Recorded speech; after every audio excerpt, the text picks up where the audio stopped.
What's up, everybody? Welcome to the Pick Six Podcast, CBS Sports Daily NFL Podcast. I'm Brinson. I'm your host. It's a Wednesday, or whatever. I don't know what day it is, but it's a Brady Quinn football show. Pew, pew, pew, pew, pew. Is this like almost a New Year's edition? Is that what this is? This is the last time we'll see each other in 2022, Brady. Yeah, that is true. Can't wait to see you next year. Don't you hate people who say that? It's the worst joke there is. It really is. You know who loves it? Ryan Wilson loves it. Yeah, I could see that. But coming from him, though, I think it depends on who delivers that joke. You're like, okay, that's pretty funny. Coming from me, not so funny. No, but that's not your style of joke. Like, I don't think you laid on that joke either. So I get it. I get it. Should we talk about like what just happened, or did you guys already do a breaking news pod? Did not do a breaking news pod on Derek Carr being benched by the Las Vegas Raiders. So let's dive right in and talk about it. Crazy stuff. Your boy Josh McDaniels said enough is enough. You're leading the league in interceptions. I got a huge bet on somebody else to lead the league in interceptions. You're benched.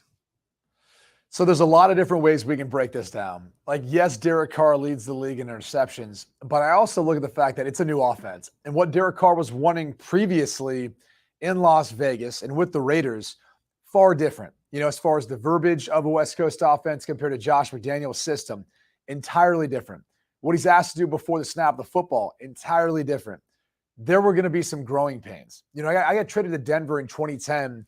When I got there, that was Josh McDaniels' second year. I remember talking to Kyle Orton about what he went through in 2009 and how big of an adjustment it was for him. And he had the most interceptions in his career that year with Denver. And then probably in large part, too, adjusting to new personnel, a new system, and all of that. But that being said, it's a system that is very quarterback friendly once you get a hold of it.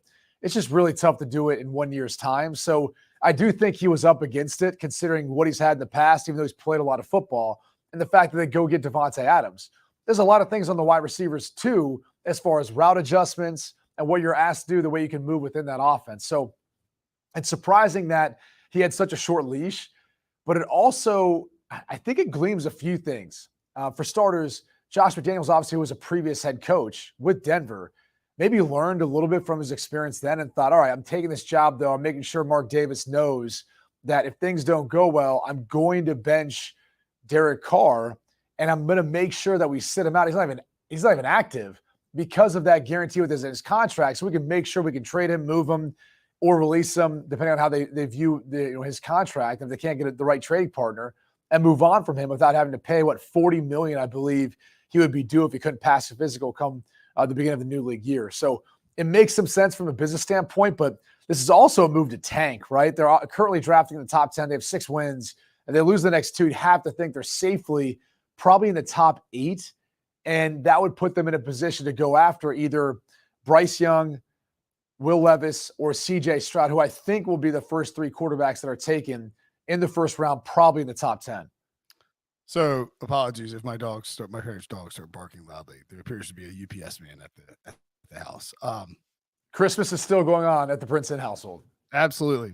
We go through the new year. Actually, no, we tossed the tree out the day after, like within. And my mom's like, "All right, everybody, get up and get that tree out of my house." Yeah, it's sort of actually like Josh McDaniels treating Derek Carr. All right, Derek Carr, get up, get out of my house. I think it comes down. It's not even. I don't believe it's even the new league year. I think it's like 3 days after the Super Bowl is when his contract is fully guaranteed, isn't it? Or did I read that wrong?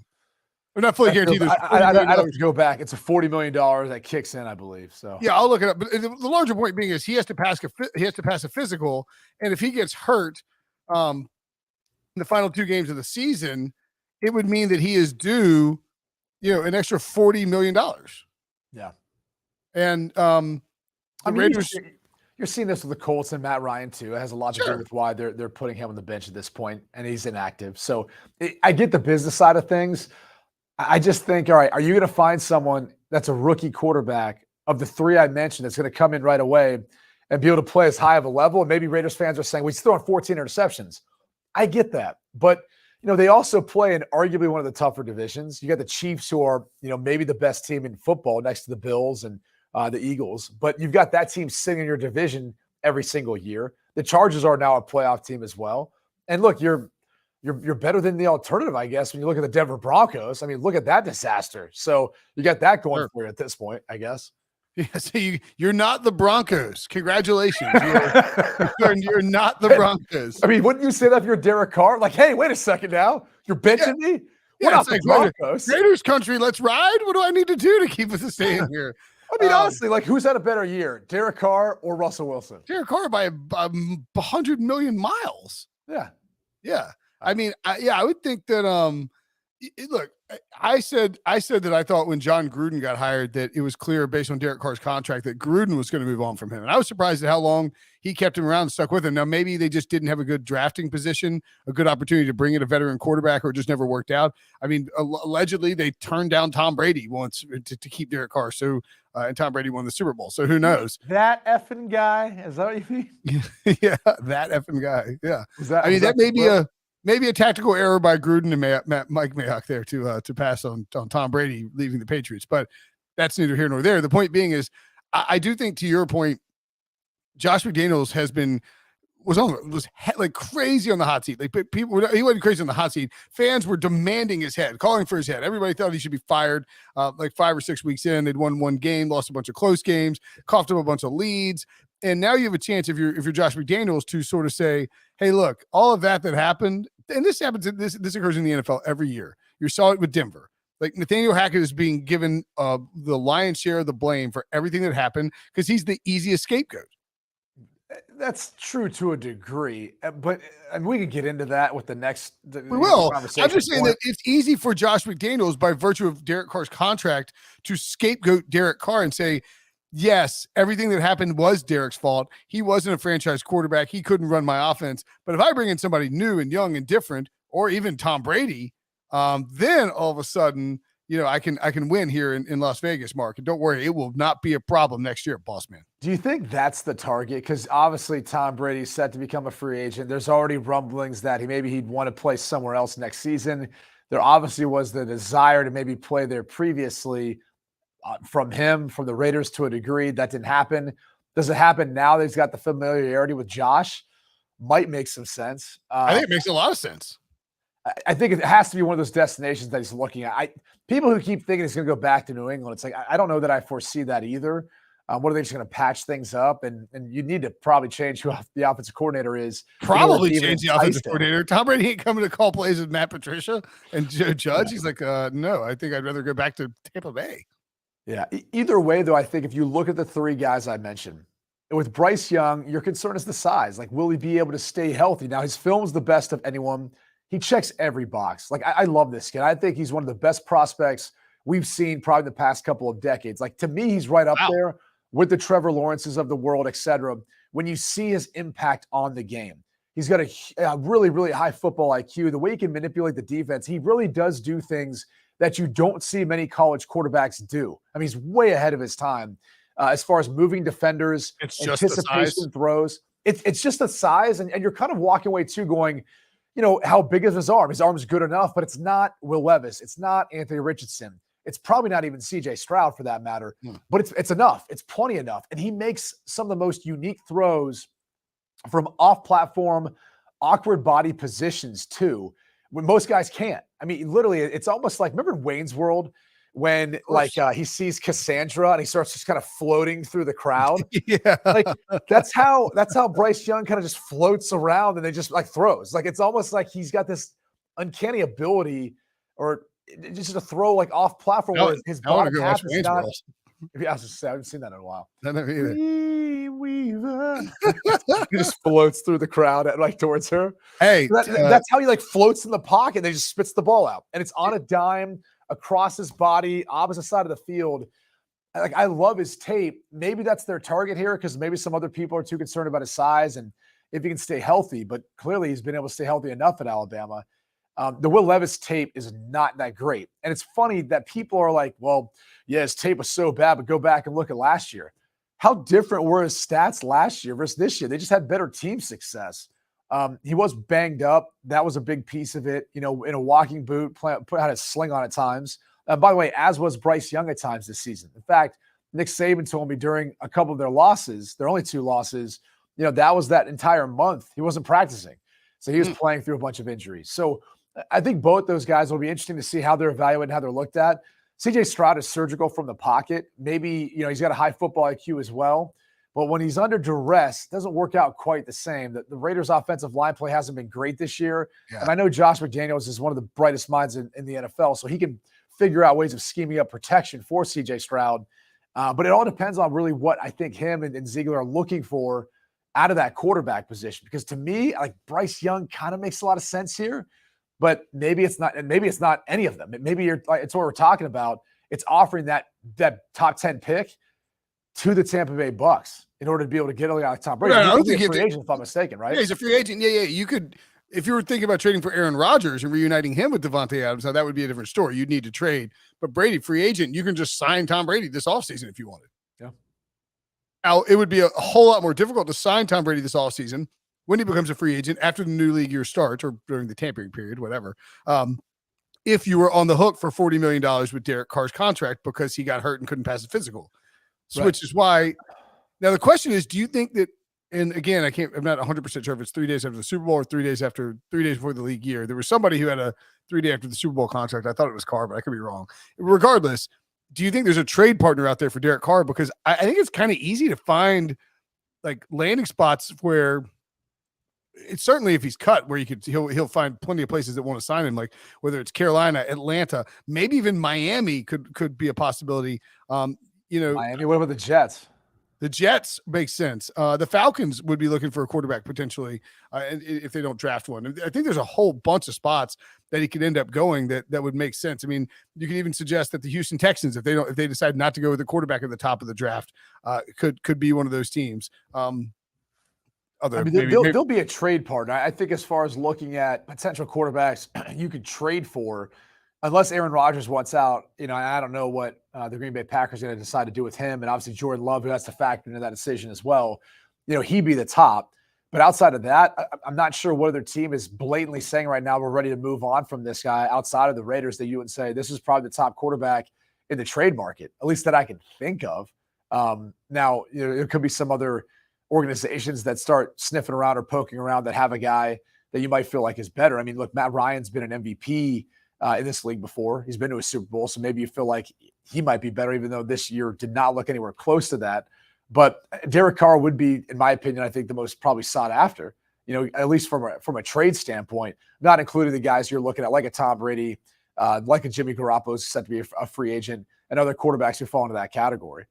By the way, just to clarify, Derek Carr's contract does say it'd be $40.4 million fully guaranteed. This would be a Pro Football Talk, fully guaranteed on the third day of the 2023 waiver period, which begins after the Super Bowl. So, yeah, I mean, it sets up well for everyone, right? Yeah, I mean, Derek Carr. It's unlikely he's gonna be traded somewhere terrible for nothing. Like, I wonder what Devontae Adams is thinking about all this. Like, didn't he decide to go to the Raiders to play with Derek Carr?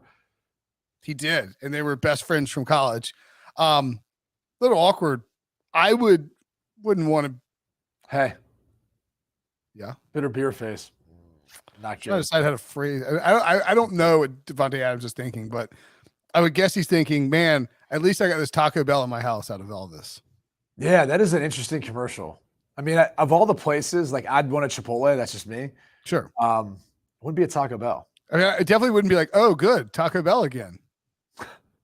Oh yeah, I'm starving at my house. Third Taco Bell meal of the day. Like, plus that bell keeps going off in your head. And wouldn't that be annoying after a while? Yeah. Chipotle, though, I mean, like you go Chipotle, like either one of those two, you really need to have the 12 bathrooms that Russell Wilson has. I mean, because you're gonna be rotating. Think about this. Remember, it's 20,000 square foot house with 4 bedrooms. All right. You've got to make sure you've got multiple bathrooms, places to go to the bathroom. You don't have to worry about where you're sleeping, because in a house that big, you'll probably forget where you're at half the time. But you have to have all the bathrooms so you can make sure you can take care of your business. How many of those bathrooms do you think are, of those 12 bathrooms? Like, I mean, obviously 2 or maybe 3 are downstairs in the, like, one's downstairs in like your man cave. Is there a possibility one of the bedrooms is so big you have 2 bathrooms in one bedroom? I think like a separate, like his and hers, like literally. Like your east wing of that room has one bathroom, and the west wing has like another bathroom. I think that's entirely possible. I mean, it's possible, but like, have you heard of a house that has that? I have No, not. but you're like so lazy that you just feel like you have to. You're like, I just don't want to walk all the way across the giant bedroom to get the, or like maybe it's like an elevated, or maybe they have like the bedroom area, and then there's like a little offset, like elevated, like step up to like a couch and like a lounge, like reading area, and there's a little bathroom, like a powder room, just right there, and then the other bathroom is like a full shower bathroom, so it's like a half. You know what I'm saying? Like it's not a full bath.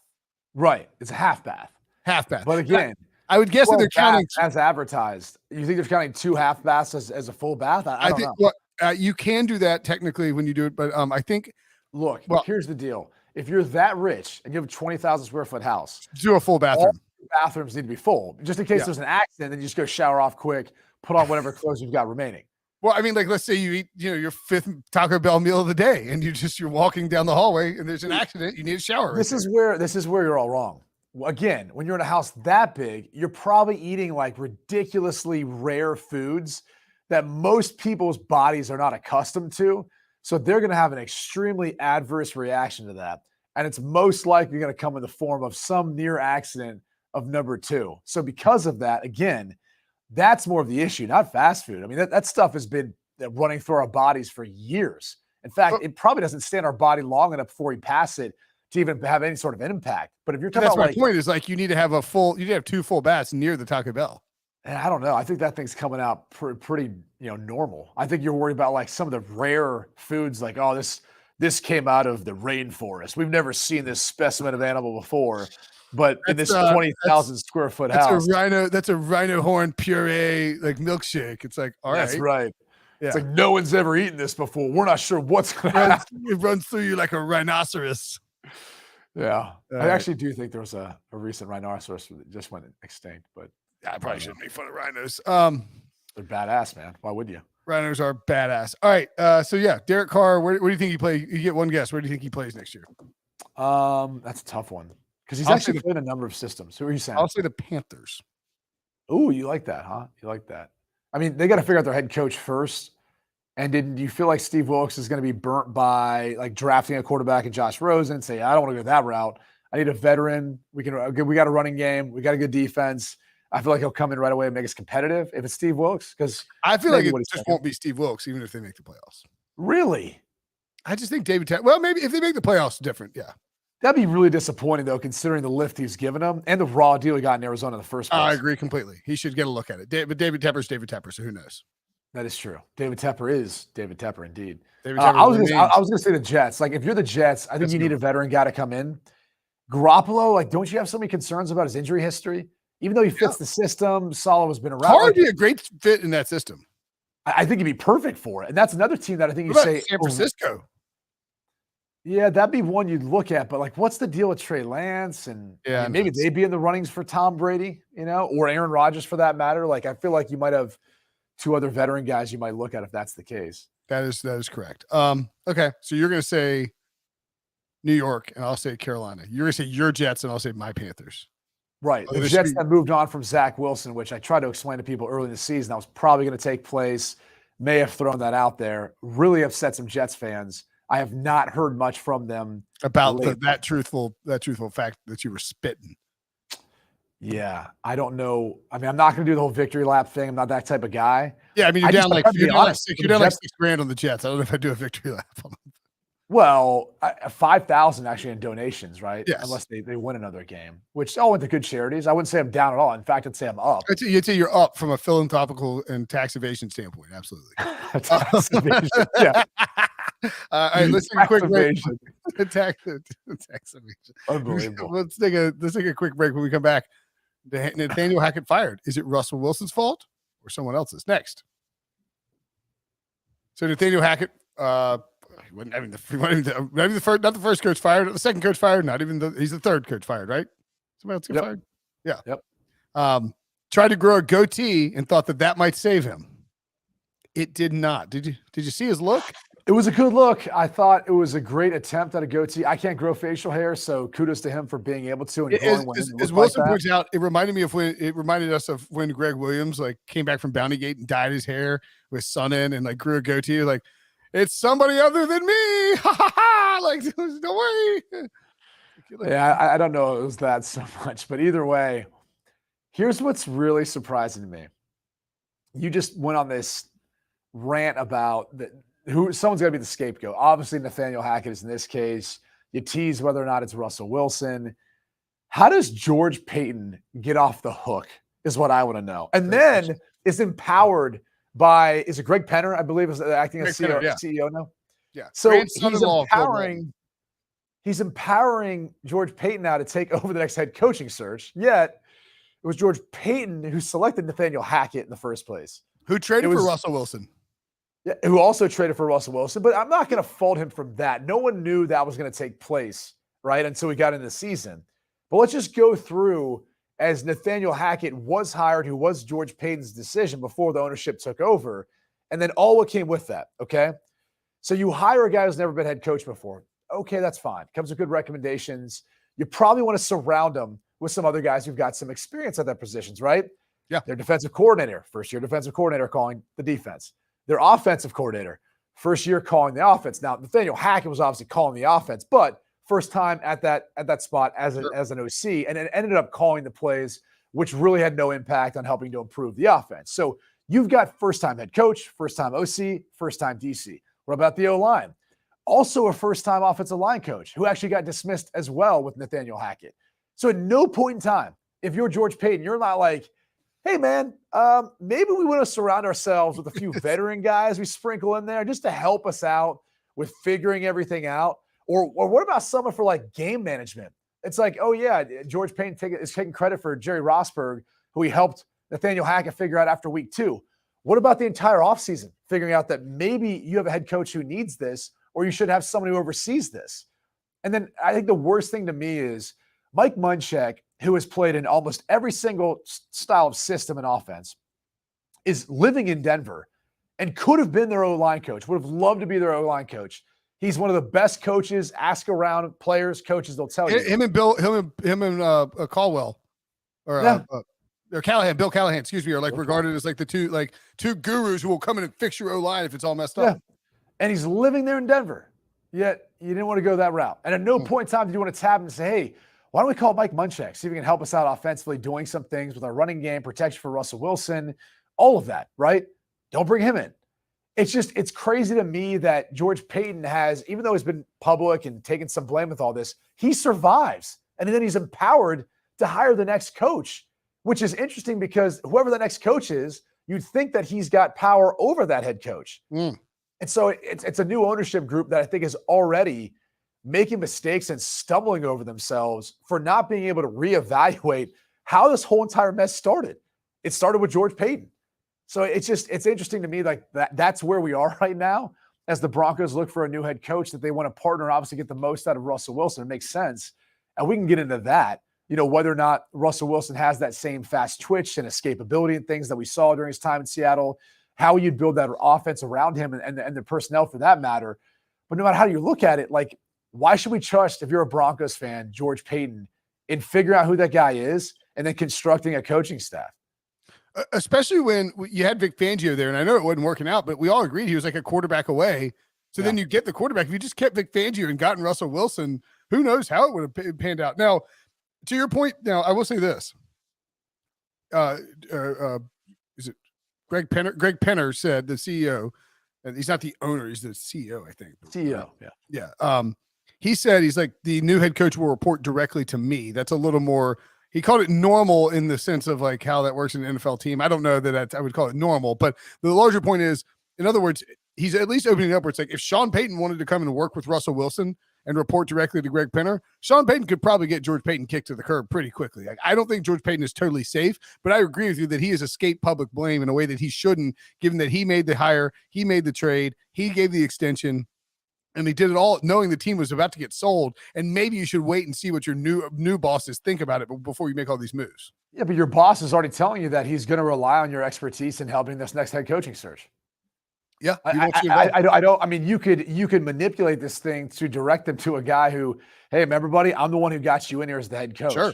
Like, that guy's not going to throw him under the bus. No, of course.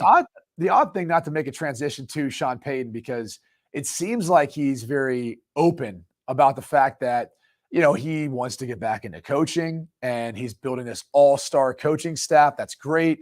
That's not surprising, right? He's one of the best offensive minds, a great head coach. Vic Fangio is rumored to be tabbed as his defensive coordinator. I don't think it's going to happen in Denver, but yeah. Yeah, I was just going to say, like, that'd be a little awkward, right? Like would Vic Fangio walk in and be like, I like this place. I'm willing to come back. Hey, George, F you, buddy. Well, I mean, yeah. I mean, that's where I'm kind of interested to see where this goes. Anyway, but it is interesting that Sean Payton's been so outspoken about it. And you're almost like, dude, there's some spots that you might be tabbed at that aren't even open right now. And doesn't the Saints have the rights to him anyway? Yes, the Saints would have to trade him to wherever he would go coach next. And it has been like Sean Payton's been very open and leaking out information about how he wants to coach. And it's like also everybody knows like where he wants to coach somehow. It's like the Chargers. Like all the Chargers have to do is miss the playoffs, and Sean Payton is all over the Chargers. They make the playoffs, of course, but it's like it's a weird thing. Like Bill Cowher was always really good about this. I thought he would be rumored for a job, and he would come up and be like, listen, I would never consider a job while some other coach is currently employed by that job. That's not my style. It's not how I operate.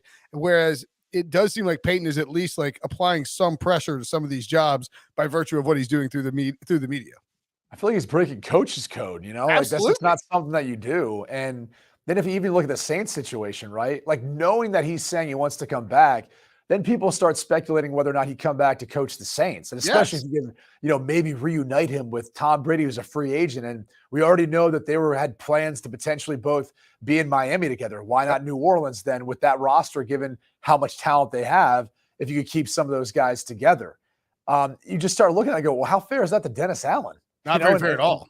No. And so I don't know. The whole thing is a bit bizarre that you kind of take a year off and now want to immediately get right back into it. I don't know. I mean, maybe there's not as much interest in all that. I think most people, when they get into TV, the real reason they get into TV is because they want to be able to apply leverage and stay visible, right? And leverage in the sense of if they end up enjoying TV, they can always go back and, well, pay me a little bit more, I'll stay and I won't leave.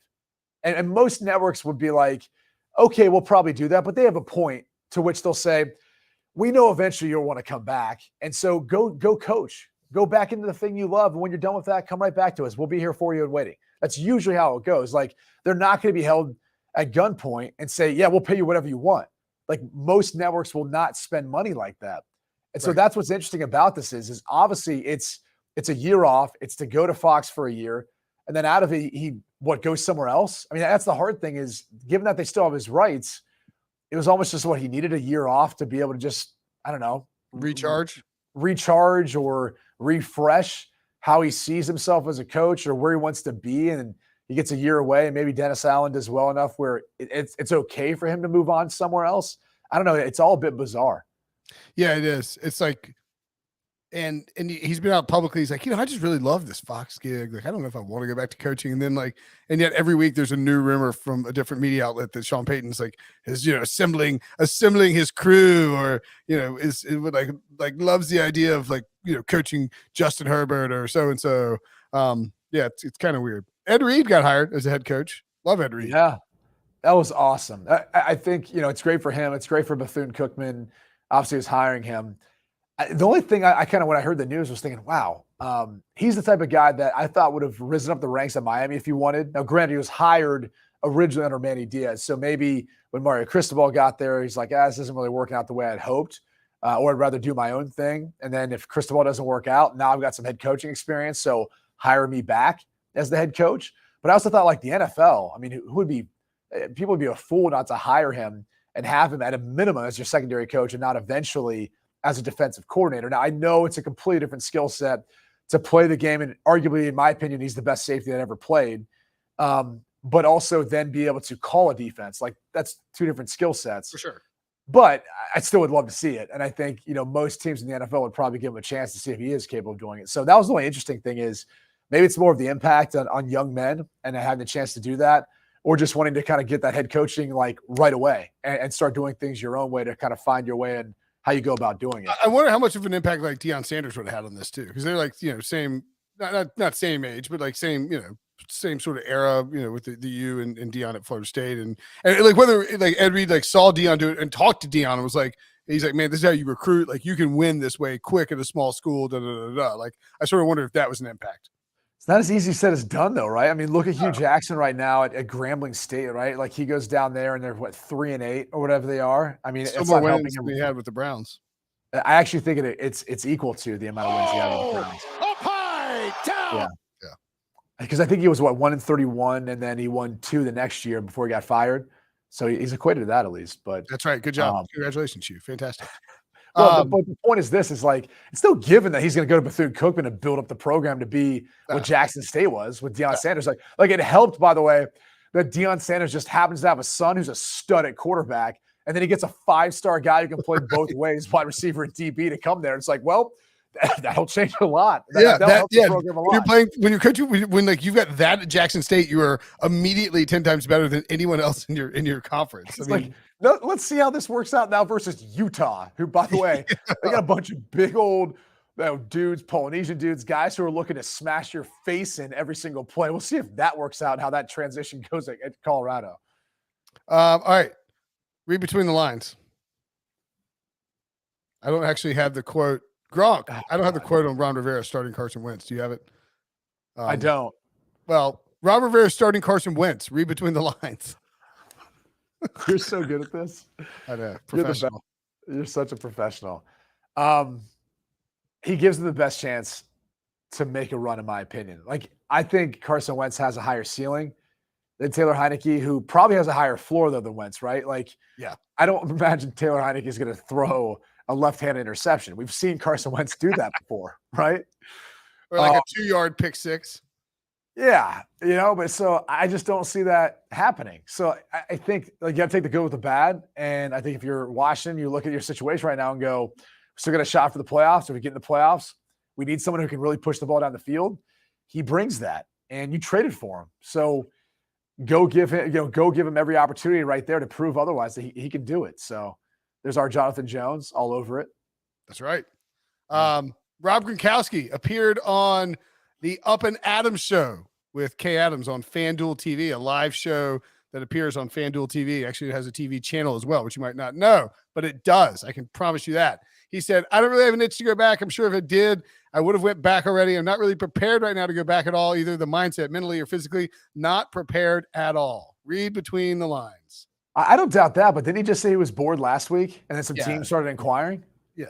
So what do you make of all this? Like, Drew Rosenhaus wants to get a pay cut or like something, or a raise from somebody. I don't know. Yeah, I was just going to say, it doesn't really make a whole lot of sense. And by the way, he's what, 33? Yeah. The Bucs could use him. I mean, I'm not going to lie. The Bucs could use him. The Bucs could use him, especially if they make a playoff run. Like, he'd be that guy you go, okay, bring him in for a playoff run. I think him and Tom Brady would be just fine. Or what about a reunion in Vegas? I mean, I just think that is the play. Like, if Tom Brady goes to Vegas, going to Vegas, Gronk's going to be there. He's going to have his own club. He's going to have his own merch, like everything else. It'll go wild if he goes there for a year and then kind of makes some roots and they have any sort of success there. And then Josh McDaniels will just have to sign on for it. Like, he said he's not going to make things the Patriots way. Well, guess what, buddy? If you get Tom Brady, you're getting Rob Gronkowski too. You get Brady in Vegas, you're getting Gronk in Vegas. End of story. Oh, yeah. Yeah. Yeah. Okay, finally, you got a buddy who has a cheat code for Christmas shopping. Do tell.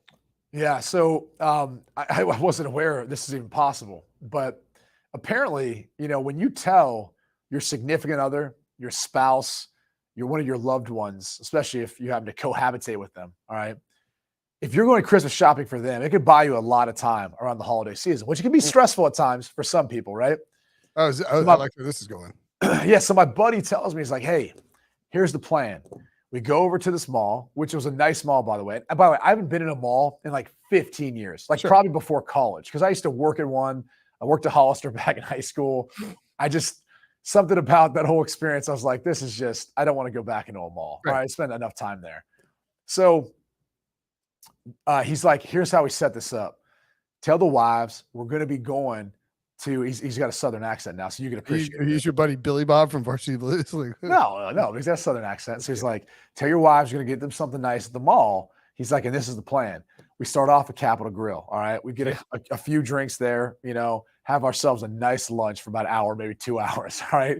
Then from there, we try to hit up all the department stores, but don't forget all the department stores have a bar in each of them. We first go to the bar. Oh yeah. Nordstrom's, Neiman Marcus. You just got to find it. Sometimes they're tucked away, but they have a bar. They've wisened up to all this. Yeah. So we went in there, had a drink or two before you try to go peruse around, and it kind of makes like sifting through all the stuff and people who are rude and all that a little bit more easier to take. Yeah. And so we, hit up Nordstrom's, go have a few drinks, maybe have a little appetizer, do a little bit of shopping, go back to Neiman Marcus, go to the bar, have a few more drinks, maybe an appetizer, a little more shopping. We were probably there for about 6 hours. All right. It was like an hour of actual shopping to get what we needed done. And then there was like 5 hours of just like kind of perusing around, having a good time. Sounds incredible. This is a cheat code. Yeah. So did you come back to the house with any actual presents? So here's the key. Here's the key. This is what like blew my mind. I was like, he really does have it all figured out. All right. My buddy Nick, he goes, I should actually probably not say the rest of this in case his wife sees this, but he goes, I'm going to get her 2 bags, make her pick one. And I'm like, all right, that makes sense. Like both nice bags. Like that way you can't miss if you're getting her a gift that she really wants. She gets to pick. It looks like you've done double the shopping. No, it's not that. Here's the catch. You take the other one back, you get a refund back for it. And now you go spend it at the bar. No, not even the bar, for yourself. And you go back and get all those Christmas discounts. So literally he's figured out the entire process of this guy's a genius. That's what I'm saying. Like he's got this whole thing planned out. He's an absolute genius. That is an unbelievable cheat code. I think that everyone who listens to this should try it. Using that every single year from this point moving forward. I'm hoping that my wife never sees this, and anyone else who watches this, their wife never sees this. I mean, and honestly, it probably works the other way too. Yeah, it probably does. But you just get on the calendar, you're like, hey, and if you hit a home run with the gift the first year, it's like, I'm going Christmas shopping with Nick. She's like, by all means, enjoy. Go. You did a great time last year. All right. There it is. Brady Quinn, not just a football analyst, a life analyst as well. Shout out to. I can't take any credit. Shout out to my buddy Nick. Shout out to your buddy Nick. I mean, he's now my buddy too. Like, he's your buddy. He's everyone's buddy now. He's everyone's friend now. Our friend Nick. All right, Brady Quinn.